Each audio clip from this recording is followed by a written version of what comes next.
الحمد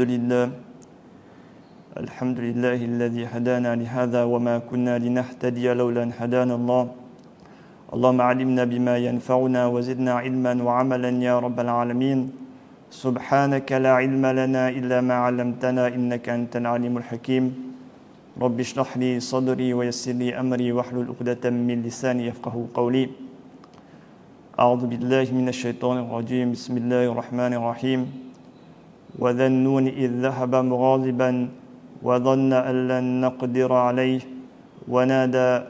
فنادى في الظلمات أن لا إله إلا أنت سبحانك إني كنت من الظالمين فاستجبنا له ونجيناه من الغم وكذلك ننجي المؤمنين صدق الله العظيم وقال عليه الصلاة والسلام في نسائي ألا أخبركم وأحدثكم بشيء إذا نزل برجل منكم كرب أو بلاء من أمر الدنيا دعا به ففرج عنه قالوا بلى قال دعاء ذي النون صدق الله العظيم وصدق نبيه الكريم ونحن على ذلك من الشاهدين والشاكرين والحمد لله رب العالمين. Chers frères et sœurs, je souhaiterais vous parler aujourd'hui d'un couple que vous connaissez certainement, c'est Monsieur et Madame Tout-le-Monde. Monsieur et Madame Tout-le-Monde, il y a un mois de cela, se réveillaient le matin pour la salade de Fajr, prenaient leur café, disaient leur Coran, et ensuite, ils lisaient peut-être le journal, réveillaient les enfants, les préparaient pour l'école et allaient travailler.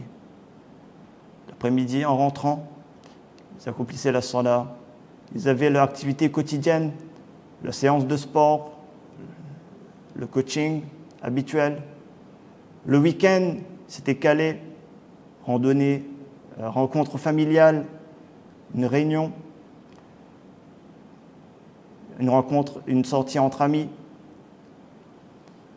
Leur emploi du temps était calé d'une manière hebdomadaire et ainsi le temps passait. Ils avaient très peu de temps pour autre chose. Et un jour, Monsieur et Madame Tout-le-Monde reçoivent la nouvelle qu'ils vont être confinés. Alors, ils vont changer leur habitude. Cet emploi du temps qu'ils pensaient inchangeable, eh bien, va être réaménagé. Cet emploi du temps va être réaménagé, adapté par rapport maintenant à un nouveau besoin. Ils vont se réveiller pour la salat, se recoucher, se réveiller à 9h peut-être pour le petit déjeuner, pour imprimer les leçons d'école, les devoirs, surveiller les enfants, faire du télétravail, sortir peut-être dans l'après-midi pour des achats de première nécessité, un peu plus tard pour faire le sport quotidien. Monsieur et Madame Tout-le-Monde sont bouleversés dans leur quotidien.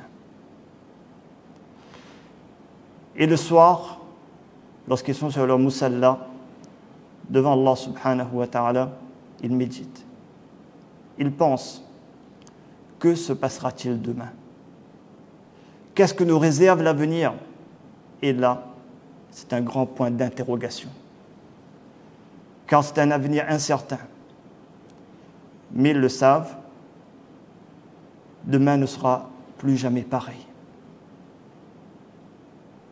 Il y aura des changements. Il y aura des gens qui seront marqués à vie.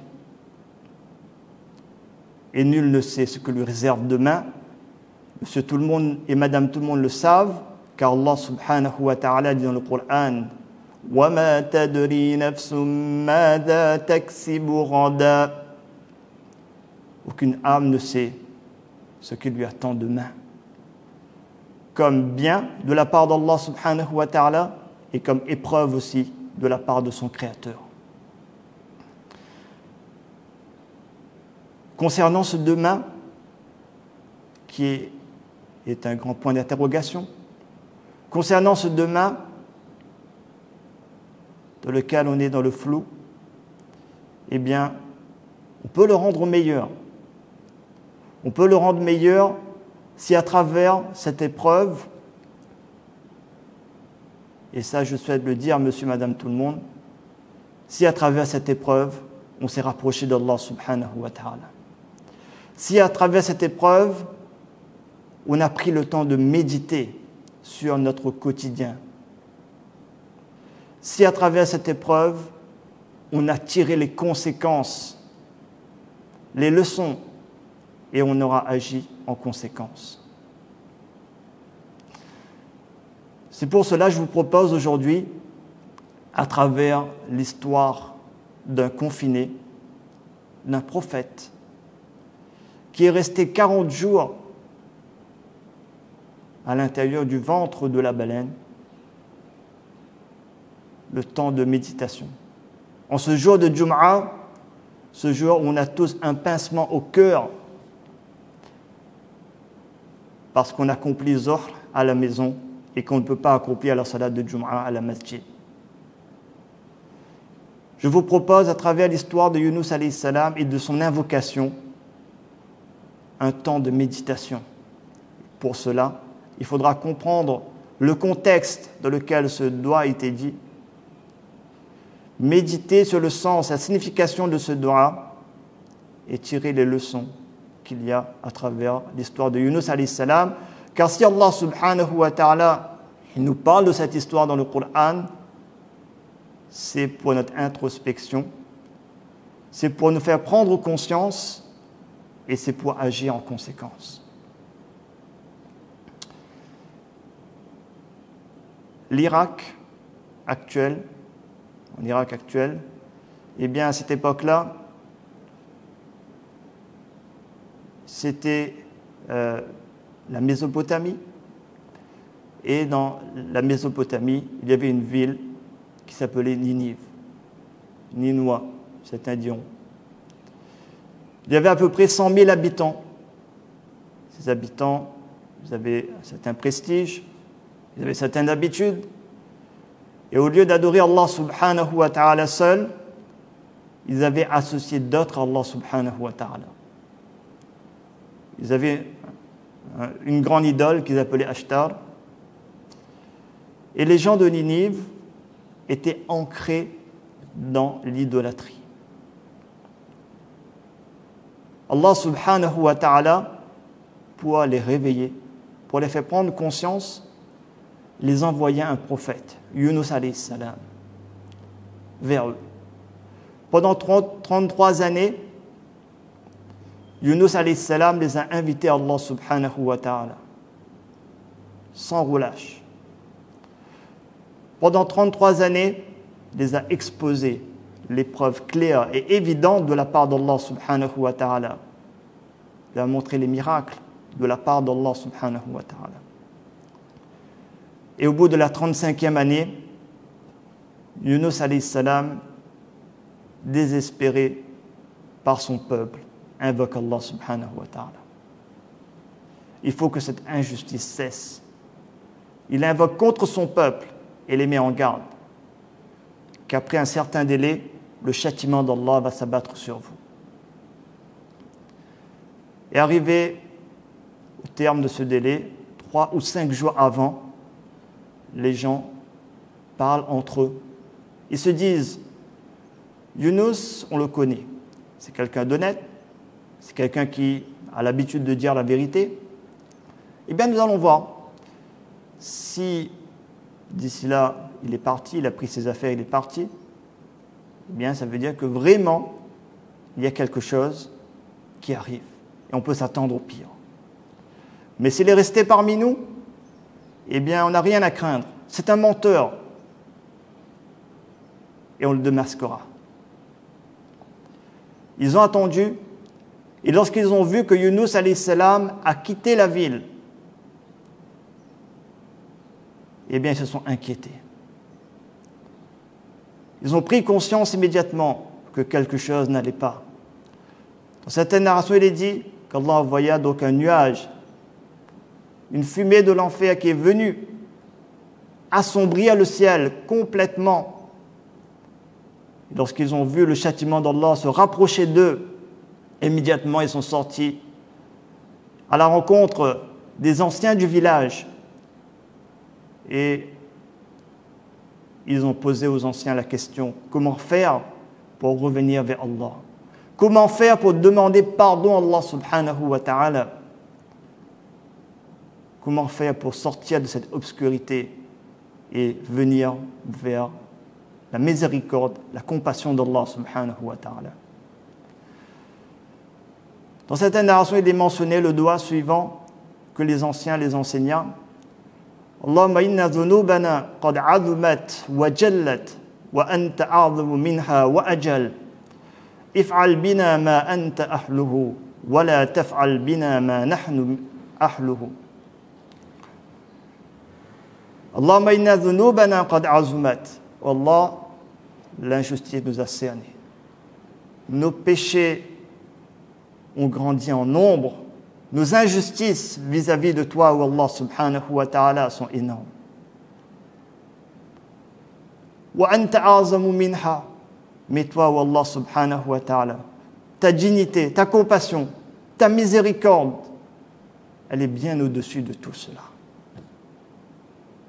Ta miséricorde, elle est immense, elle est vaste, elle est rapide, elle est prompte. If'al bina ma anta ahlu. Agis envers nous à ta manière, selon ta dignité à toi. C'est-à-dire que le peuple de Yunus alayhi salam demande à Allah Ta'ala de faire preuve de miséricorde envers eux, de les pardonner, d'accepter leur repentir. Wala taf'al bina ma nahnu ahluhu.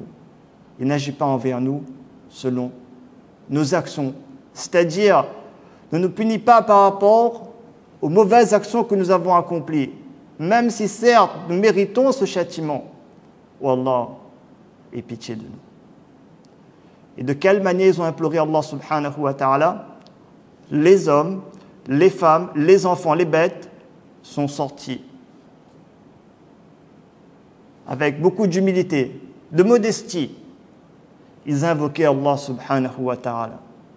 Ils suppliaient Allah subhanahu wa ta'ala. Et Allah subhanahu wa ta'ala, Alhamur Rahimin, le plus miséricordieux des miséricordieux, le plus compatissant, ouvre ses portes du pardon et pardonne au peuple de Yunus alayhi salam. Lorsqu'il voit la sincérité du peuple de Yunus alayhi salam, Allah subhanahu wa ta'ala décide d'enlever ce châtiment qui allait s'abattre sur eux. Et Allah subhanahu wa ta'ala fait preuve ainsi de miséricorde sur le peuple de Yunus alayhi salam. Mais voilà, Yunus alayhi salam, il a déjà quitté la ville en pensant que Allah m'a dit qu'ils vont être châtiés. Donc c'est le temps pour moi de partir. Et sans attendre la révélation de la part d'Allah. Or qu'il aurait dû attendre cette révélation. Il quitta la ville. Il commit ainsi une erreur du jugement. Non pas un péché, mais une erreur du jugement. Et cela lui a valu une épreuve de la part d'Allah subhanahu wa ta'ala. Parce qu'il partit en mer, et que le bateau était dans la tourmente, il comprit qu'il fallait jeter quelqu'un par-dessus bord. Et c'était à chaque fois le nom de Yunus alayhi salam qui revenait. Alors ils ont décidé, Yunus alayhi salam de lui-même plutôt, a décidé de se jeter à la mer. Et à chaque fois qu'il arrivait au bord du bateau, il voyait le poisson qui l'attendait, la baleine. Lorsqu'il partait au côté opposé, la baleine venait de l'autre côté. Alors c'est un prophète d'Allah, il comprit que c'est un signe de la part d'Allah subhanahu wa ta'ala et qu'en cette situation, bien seul Allah peut le protéger. Seul Allah peut le délivrer. Seul Allah peut le rassurer. Il se jeta dans la mer et immédiatement la baleine l'avala. Allah subhanahu wa ta'ala ordonna à la baleine de préserver le corps de Yunus alayhi salam. Il pouvait respirer. Il pouvait entendre le tasbih des poissons dans l'océan, des créatures d'Allah subhanahu wa ta'ala. Allah avait préservé ses eaux, mais comme il avait très peu de nourriture, eh bien, il maigrissait. Il s'affaiblissait. Et ainsi, pendant 40 jours, il resta dans le ventre de la baleine. Dans un hadith, on nous parle de 3 obscurités.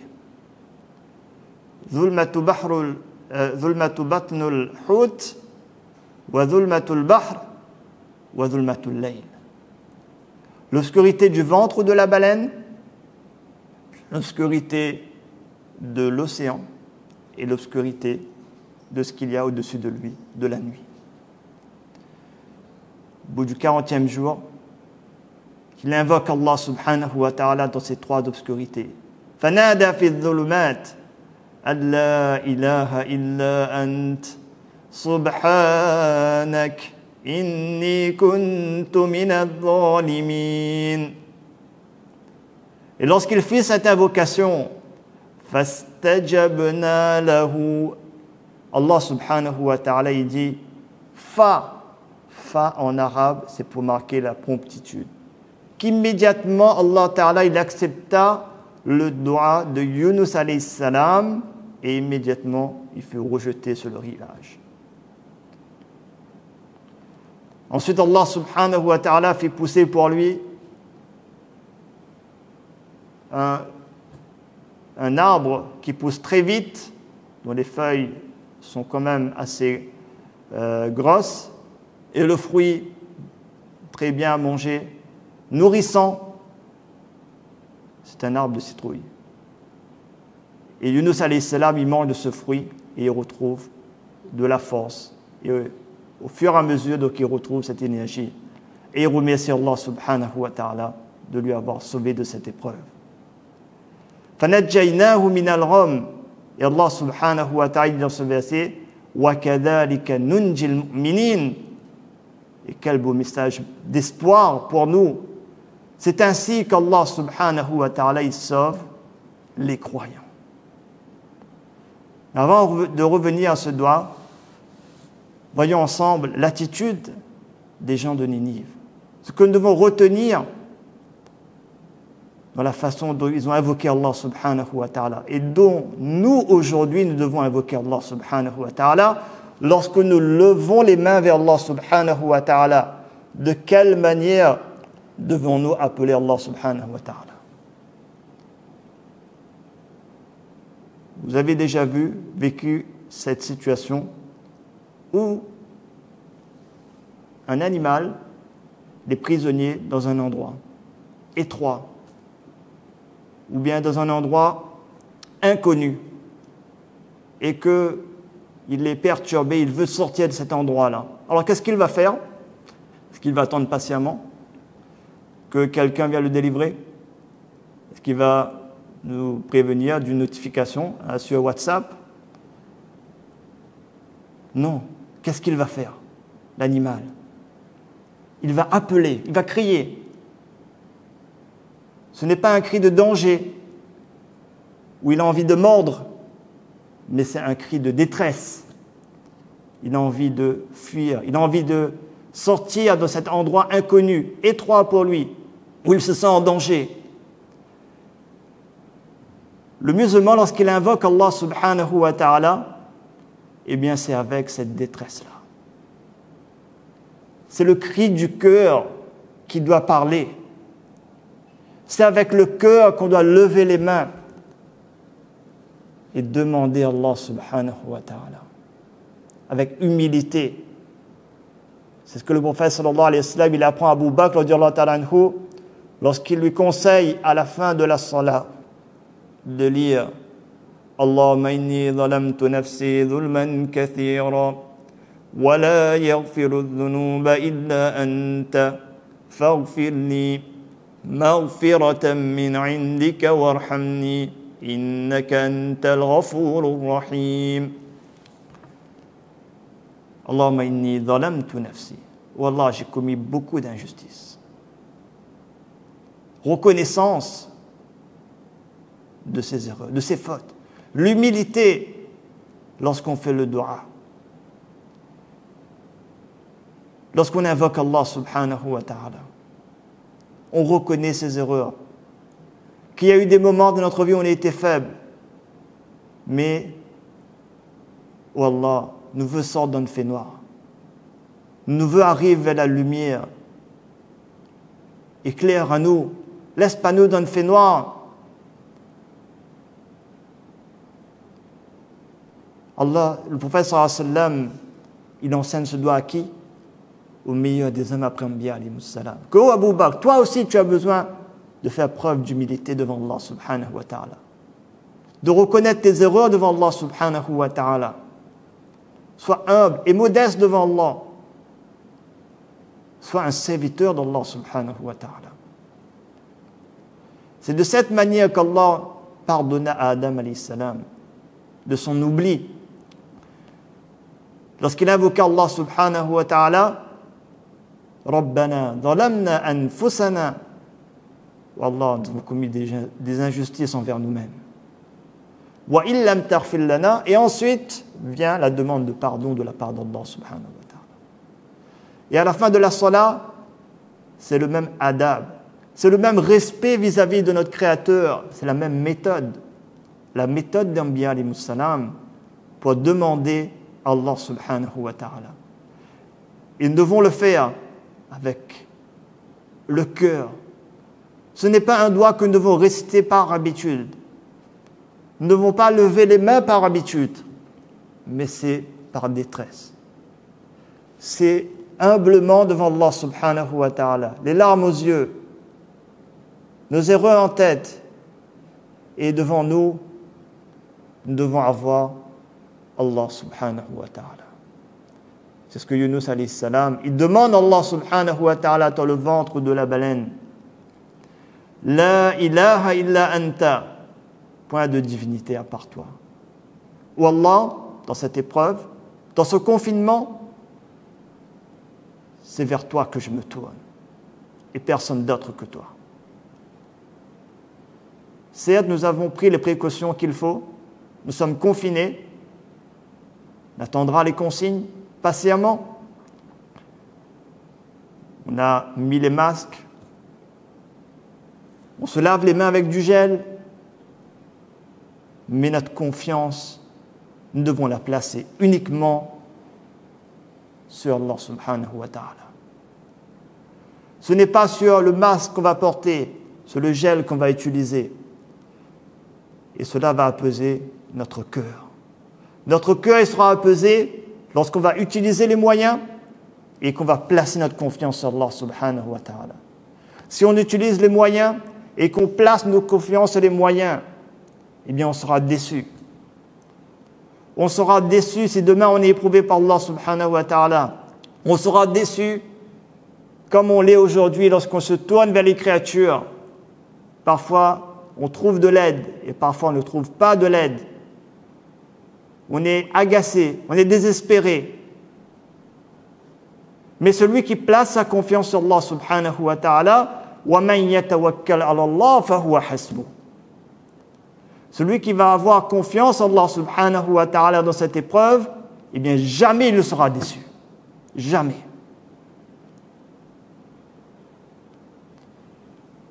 Ceux qui sont proches d'Allah subhanahu wa ta'ala le savent.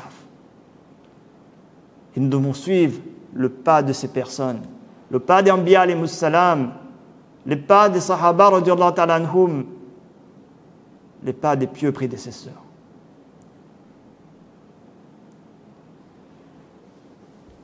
Et donc, Yunus alayhi salam, il invoque Allah subhanahu wa ta'ala, implore Allah subhanahu wa ta'ala. Ils devons implorer Allah seul. Iyyaka na'budu wa iyyaka nasta'in. On le dit, on le répète dans chaque salat, chaque rakat. C'est toi seul que nous demandons secours. Subhanak, le doigt de Yunus alayhi salam continue. Pureté à toi. C'est le moment de méditation. Subhanak, pureté à toi, oh Allah subhanahu wa ta'ala qui a créé ce monde de rien. Pureté à toi, Allah subhanahu wa ta'ala qui a créé ce monde parfait, sans aucun défaut. Lorsqu'Allah subhanahu wa ta'ala il crée, regardez le ciel, regardez l'univers, regardez la rotation des planètes, regardez le soleil, la lune, les étoiles, la mer, la nature qui en ce moment reprend sa place. Regardez ce qu'Allah subhanahu wa ta'ala il a créé autour de nous. Regardons nous-mêmes comment Allah subhanahu wa ta'ala nous a fait. Et on ne pourra que dire Subhanak, gloire à toi Allah subhanahu wa ta'ala. Et Allah nous invite vers cette méditation lorsqu'il dit dans le verset du Coran que dans la création des cieux et de la terre, l'alternance du jour et de la nuit, il y a des signes pour ceux qui sont doués d'intelligence, qui pensent à Allah ta'ala debout, assis ou allongé, et qui disent donc dans l'invocation Subhanaka, Rabbana ma khalaqta hadha batila, Subhanaka faqina azaban nar. Prenons le temps dans cette épreuve de méditer, de se rapprocher d'Allah subhanahu wa ta'ala, de contempler la force de notre Créateur, ces bienfaits qu'il nous a donnés, cette nature qu'il nous a donnée, qu'on a polluée, qu'on a salie, qu'on a agi mal envers. On sait qu'on a agi mal envers ce bienfait d'Allah, ces bienfaits d'Allah qu'il nous a donnés. Oh Allah subhanahu wa ta'ala, toi tu es parfait et nous sommes faibles. Nous le reconnaissons, oh Allah subhanahu wa ta'ala. La ilaha illa anta subhanaka inni kuntu minadh dhalimin.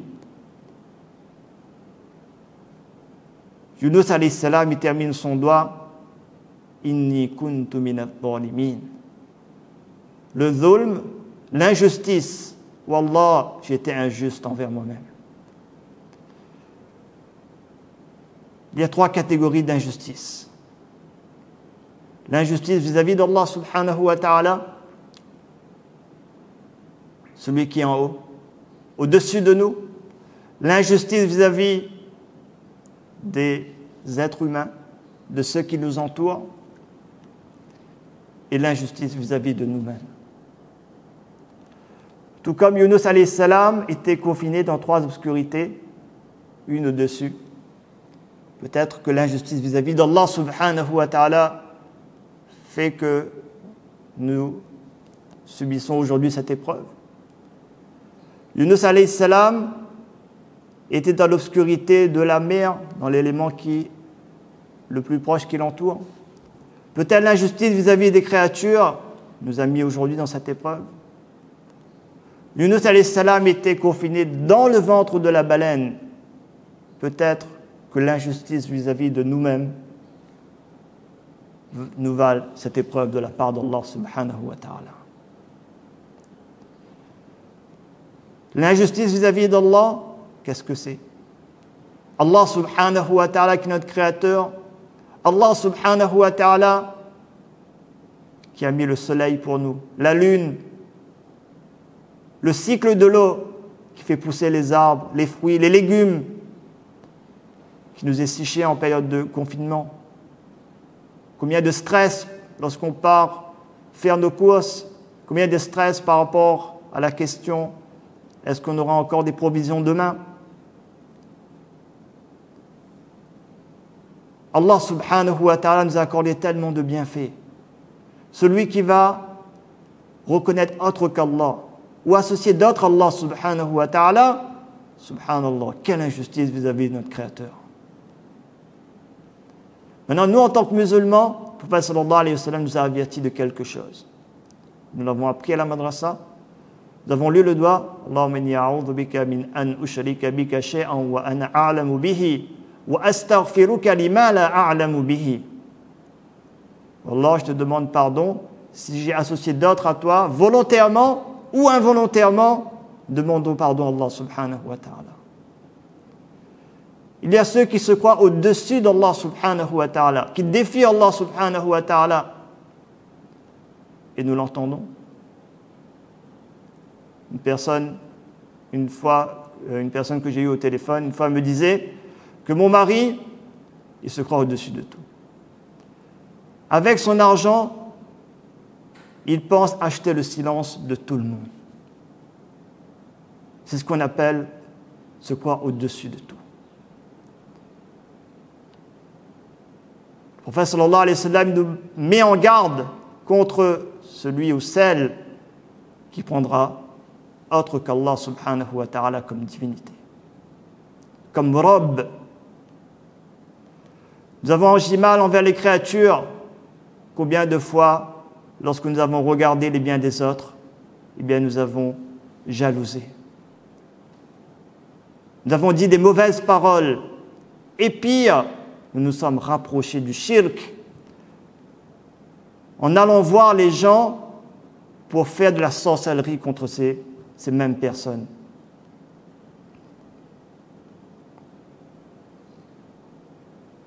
Nous avons été injustes. Toutes les fois où nous avons eu des mauvaises pensées envers les autres, nous avons été injustes toutes les fois où nous avons insulté les autres, méprisé les autres, où nous sommes moqués des autres. Il est temps de prendre conscience. Il est temps de méditer et de sortir de cette obscurité. Car le zulm, le jour de Qiyamah, sera réel. Chaque péché du fils de Adam est un point noir sur son cœur, et cette injustice-là le rattrapera le jour de Qiyamah. Nous avons été injustes envers nous-mêmes. Nous avons oublié Allah subhanahu wa ta'ala à chaque fois que nous avons posté des insultes sur les réseaux sociaux, ou des images inappropriées, ou des réflexions inappropriées. Nous avons été injustes envers nous-mêmes. Toutes les fois, nous avons désobéi à Allah subhanahu wa ta'ala en pensant que personne ne nous a vus. Il est temps de prendre conscience, de sortir d'un fait noir. Allah subhanahu wa ta'ala, il est miséricordieux. Allah subhanahu wa ta'ala, il est accueillant au repentir. Allah ta'ala nous demande dans le Coran, La taqnatu min rahmatillah, ne pas désespérer de la miséricorde d'Allah subhanahu wa ta'ala. Celui qui se tourne vers Allah subhanahu wa ta'ala avec humilité, un cœur sincère, il implore Allah subhanahu wa ta'ala de le délivrer de cette épreuve-là. Eh bien certainement, il verra immédiatement un réconfort de la part d'Allah subhanahu wa ta'ala. Allah ta'ala va apaiser son cœur. Allah ta'ala va le venir en aide dès maintenant. Et lorsqu'il sortira du confinement, eh bien, il sortira grandi de cette épreuve. Car il aura pris conscience. Il aura pris le temps de méditer sur ce qu'Allah subhanahu wa ta'ala lui a accordé, sur ses erreurs. Il aura médité sur le fait que chaque bonne action sera une lumière pour lui le jour de Qiyamah. Si nous avons été injustes envers Allah subhanahu wa ta'ala, eh bien, le prophète sallallahu alayhi wa sallam nous dit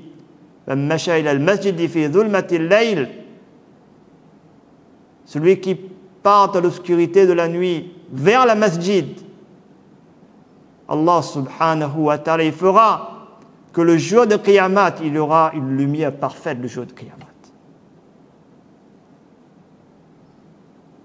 Nos bonnes actions vont devenir une lumière pour nous le jour de Qiyamah. Et Allah subhanahu wa ta'ala le confirme par ce verset. Nuruhum yas'a bayna aydihim. Lorsque nous allons partir auprès d'Allah subhanahu wa ta'ala, Allah subhanahu wa ta'ala, donc il nous dit que le jour de Qiyamah, nous allons voir, ce jour on aura besoin de la lumière. Bien notre lumière sera là. Chacune de nos bonnes actions seront là devant nous. Et les bonnes actions vont nous emmener vers le paradis.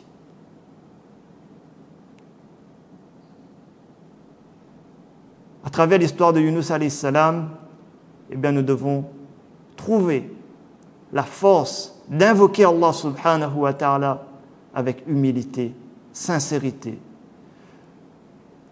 Et c'est grâce à cette sincérité qu'Allah Ta'ala délivra nous Yunus alayhi salam.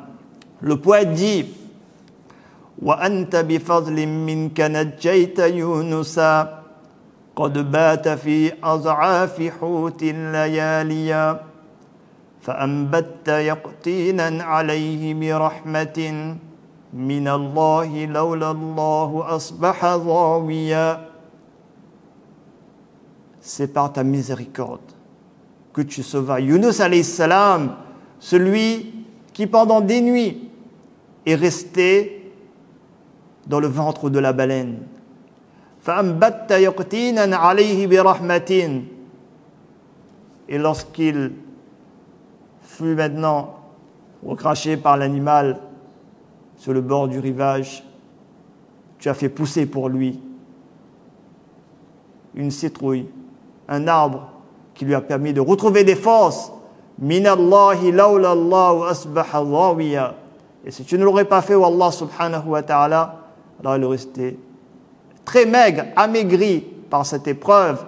Et nous demandons aussi à Allah subhanahu wa ta'ala بِفَضْلٍ مِنْكَ نَجَّيْنَا كَمَا نَجَّيْتَ يُونُسَ عَلَيْهِ السَّلَامِ. Qu'aujourd'hui Allah subhanahu wa ta'ala délivre-nous de cette épreuve comme tu as délivré Yunus alayhi salam. Tu nous as promis وَكَذَلِكَ نُنْجِي الْمُؤْمِنِينَ. De cette manière que tu délivres les serviteurs qui sont dans la difficulté. Pendant des nuits, nous avons été confinés dans nos maisons, avec des tensions, avec de la fatigue, avec du stress. Délivre-nous de cette épreuve. Réconforte nos yeux. Accorde-nous tes bienfaits. Fais preuve de miséricorde, de compassion envers nous. Tu es Al-Hamar Rahimin. Le prophète sallallahu alayhi wa sallam nous dit dans un hadith que j'ai cité au début de mon intervention, Ala ukhbirukum wa uhaddithukum bi shay'in idha nazala bi rajulin minkum karbun aw bala'un min amri dunya. Ne devrais-je pas vous montrer, vous parler d'une invocation lorsqu'une personne, quelle que soit la personne, quel que soit l'endroit, nazala bi rajulin minkum karbun aw bala'un, qui est atteint par une pandémie, une épreuve, une famine, une quelconque difficulté. Da'a bihi, il invoque Allah subhanahu wa ta'ala par ce dua là, fafarraja anhu. Allah ta'ala le délivrera de son épreuve. Qalu bala, les sahaba radiyallahu ta'ala anhum dirent, oui, ô envoyé d'Allah. Qala du'a din-nun. Le prophète sallallahu alayhi wa sallam, il leur dit, la clé, c'est le dua de Yunus alayhi salam. C'est aussi faire l'invocation de Yunus alayhi salam, mais c'est aussi prendre les leçons de la vie de Yunus alayhi salam. Prendre les leçons, les enseignements du dua de Yunus alayhi salam et invoquer Allah subhanahu wa ta'ala. En particulier, lorsque nous accomplissons la salat, vous parlez aussi du dua de Abu Bakr Siddiq, que le prophète enseigne à Abu Bakr Siddiq, Allahumma inni zalamtu nafsi zulman kathira. Beaucoup d'erreurs. Ça c'est adab vis-à-vis d'Allah subhanahu wa ta'ala. Ça c'est respect vis-à-vis d'Allah subhanahu wa ta'ala. Allah ta'ala, il est accueillant à cela. Allah ta'ala, il est attentionné à cela. Comme Adam alayhi salam, Hawa alayhi salam, lorsqu'ils invoquaient Allah subhanahu wa ta'ala. Et ensuite, Allahumma inni zalamtu nafsi dhulman kathira wa la yaghfiru dhunuba illa anta. Le mot arabe utilisé ici signifie de mettre un voile. Oh Allah, toi tu peux cacher nos défauts. Tu peux mettre un voile et cacher nos défauts. Oh Allah, le jour de Qiyamah, cache nos défauts devant l'humanité entière. Ne déshonore pas le jour de Qiyamah devant l'humanité entière. Cache nos péchés, efface-les, accorde-nous ton pardon, accorde-nous ta miséricorde, fais-nous parmi tes serviteurs pieux. Fais que ce jour-là, où tu rencontres Allah subhanahu wa ta'ala, fais que ce soit comme ce voyageur qui retourne de voyage, l'enfant qui retourne de voyage, qui est accueilli par ses parents, par son épouse, dans les bras, avec les larmes de joie. Oh Allah, fait que ce soit le plus beau jour de notre vie. وَلَا يَغْفِرُ الذُّنُوبَ إِلَّا أَنْتَ فَاغْفِرْ لِي مَغْفِرَةً مِنْ عِنْدِكَ, comme un cadeau de ta part. Wallah, ce n'est pas par rapport à mes actions que je te demande de me pardonner, Wallah, mais c'est uniquement de ta part, car tu es généreux, car tu es Allah subhanahu wa ta'ala, avec tes qualités parfaites. Oh Allah subhanahu wa ta'ala, pardonne-nous, accorde-nous ce pardon. Innaka antal ghafur, antal rahim, et Allah subhanahu wa ta'ala est capable. Et certainement, nous devons être convaincus que si nous allons invoquer Allah subhanahu wa ta'ala de cette manière, eh bien, on trouvera une douceur dans notre adoration. On va trouver un réconfort dans notre quotidien. Certes, demain ne sera plus pareil, il sera meilleur, plus profitable, plus bénéfique pour nous-mêmes, pour nos familles, pour nos proches, pour notre environnement, car on aura appris à être plus généreux, plus patient, plus doux envers les membres de sa famille, plus attentionné. Qu'Allah subhanahu wa ta'ala, en ce jour de Jum'a, déverse sur nous à sa miséricorde. Qu'Allah subhanahu wa ta'ala, en ce jour de Jum'a, accorde les salutations sur notre bien-aimé prophète Muhammad sallallahu alayhi wa sallam. Qu'Allah subhanahu wa ta'ala nous protège de cette maladie et des autres maladies graves, nous-mêmes, nos familles, nos proches, et ainsi que l'humanité entière. Qu'Allah subhanahu wa ta'ala délivre à l'humanité entière de cette épreuve et nous permette de sortir grandis de cette épreuve. Alhamdulillah, vous avez remarqué que un bienfait, un très grand bienfait d'Allah est revenu, c'est le adhan. Le adhan, c'est une da'wah. Le adhan, c'est une délivrance. Le adhan, c'est le moyen de se rapprocher d'Allah subhanahu wa ta'ala. Alhamdulillah, c'est déjà un premier pas qu'on entend le adhan à l'heure de Maghrib. Ce adhan qui est là pour nous informer uniquement de l'heure de iftar. Donc, nous demandons bien sûr de respecter les consignes, de ne pas venir à la masjid pour le moment, mais d'implorer Allah subhanahu wa ta'ala de nous faire voir rapidement, Inch'Allah, ce jour-là. Wa akhiru da'wana alhamdulillahi rabbil alamin wa ma alayna illa al-balagh. Mes frères, mes mères et sœurs, même si aujourd'hui nos masajid sont fermés, il nous est possible d'accomplir la salat de Jumu'ah à la maison, tout en prenant les précautions nécessaires, tout en restant dans le cadre de la législation, d'autant plus que la prière de Jumu'ah, la salat de Jumu'ah est remplie de mérites. Le prophète sallallahu alayhi wa sallam n'a-t-il pas dit les péchés commis d'une salat quotidienne à l'autre, d'une prière de Jumu'ah à l'autre, de même que d'un mois de Ramadan à un autre, s'effacent grâce à ces actes d'adoration, à condition de s'éloigner des péchés capitaux. Maintenant, la question qu'on pourrait se demander, étant donné que nous sommes tous confinés chez nous, comment accomplir la salat Jumu'ah à la maison? Pour pouvoir accomplir la salat de Jumu'ah, selon l'opinion qui fait autorité au sein de l'école hanafite, il est nécessaire qu'on soit au minimum en présence de 4 hommes pubères, y compris l'imam. S'il y a moins que 4 hommes chez nous, dans la maison, on ne pourra pas accomplir la salat de Jumu'ah, mais il faudra faire les 4 rakats de Zohr. Donc après le zawal, le premier adhan devra être effectué. Bien évidemment, il reste sunna mu'akkada d'accomplir les 4 rakats qui précèdent la salat de Jumu'ah ou encore la salat de Zohr. Ensuite, si on accomplit la salat de Jumu'ah, l'imam s'assoit en face des personnes présentes. Une personne devra donner l'adhan devant l'imam. Après quoi, l'imam se mettra debout sur le sol et il récitera un premier sermon qui peut être concis. Il pourra réciter le sermon qui a été diffusé justement par le Darul Iftar, c'est-à-dire